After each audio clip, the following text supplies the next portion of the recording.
Hello दोस्तों, सब कैसे हो? आई होप सब अच्छे होंगे। तो आपका स्वागत है मेरे चैनल प्रिंस नौसा पर। तो आइए हम शुरुआत करते हैं। हमने पिछले टॉपिक में नॉर्मल कन्वर्सेशन करी थी कि द्विघात समीकरण चैप्टर के बारे में बेसिक इंफॉर्मेशन बताई। आज मैं आपको उस टॉपिक के सवाल को कराता हूँ कि सवाल कैसे सॉल्व होगा, हम कैसे द्विघात समीकरण की विविधता निकाल सकते हैं। तो देखो सभी बच्चे, इसको हम कैसे सॉल्व करते हैं यहाँ पे आगे।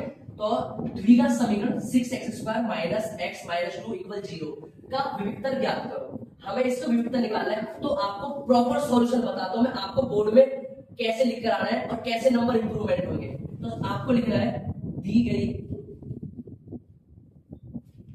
समीकरण 6x² minus x minus 2 equal 0 की तुलना मानक समीकरण ax² plus bx plus c बराबर 0। मैंने आपको पार्ट 1 में बताया कि जो मानक समीकरण होती है वो ये होती है ax² plus bx plus c बराबर 0 से करने पर। तो हम कंपैरिजन करते हैं कि ax² plus bx plus c की तुलना हम 6x² माइनस x माइनस 2 बराबर 0 से करने पर तो हमें क्या प्राप्त होता है? यहाँ पर a की वैल्यू 6 प्राप्त होती है, b का मान -1 और c की वैल्यू -1। अब उसके बाद में हमसे जो सवाल में पूछा गया विविधता। क्या पूछा गया? विविधता। और विविधता निकालने के लिए हमारे पास फॉर्मूला होता है d बराबर b² माइनस 4ac। ये फॉर्मूला होता है विविधता का, d बराबर b² माइनस 4ac। अब हम इसे सॉल्व करते हैं।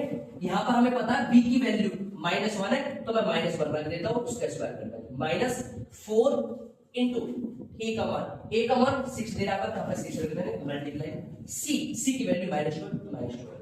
अब हम कैलकुलेट करते हैं। a का 1 का स्क्वायर करेंगे तो 1 आ जाएगा, -4 6 जा 24, 24 2 जा 48। और आप सभी को पता है माइनस यहाँ पर डायरेक्ट माइनस माइनस प्लस होता है, तो इसको प्लस कर देंगे तो 49। तो इस सवाल का जो आंसर है विविधता, वो विविधता निकल के आएगा 49।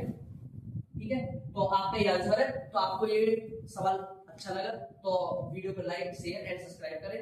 आगे ऐसे मजेदार वीडियो देखने के लिए चैनल प्रिंस